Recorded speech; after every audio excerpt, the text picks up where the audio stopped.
Baby fangindi karetum jiri mi fangindi ngindi mfama di bandi kifata rati pivati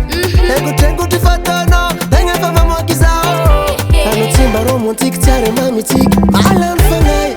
zama ngataka bizu matiko mabaline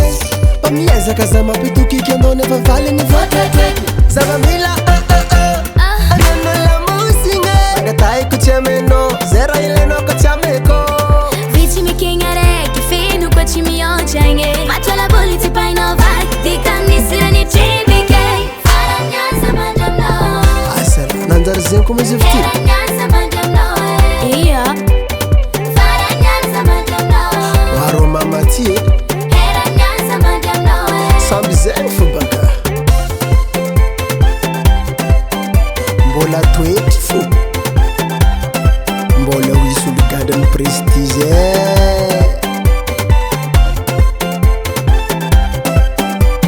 sambi miyenga minorongo naze masuku mizato kwa tigila sina neva zao vofila fila ulu tarebe karati maiza sulo noza mukaroti fomaita zama ngataka bizu matiko mabaline pamieza kazama pituki kendo neva vale ni vate zama mila anana la musinge ngatai kuchemeno zera ile no kachameko vici mi kingare kifinu kwa chimi yonchenge matola buliti pa inovak dikamnisira ni chibike faranyanza mandamno mara ngengengiwe faranyanza mandamno zati komba maeziwe faranyanza mandamno waro mamatie faranyanza mandamno manafo ne toye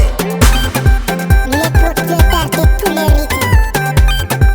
Volcon Studio Papa Kutuze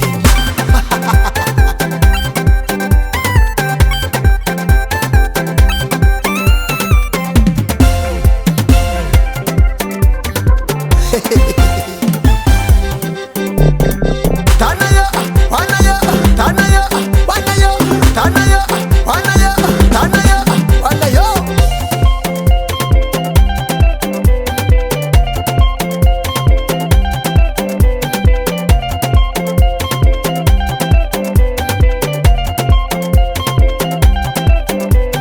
faranyanza mandamno Mara ngengengiwe faranyanza mandamno zati komba maeziwe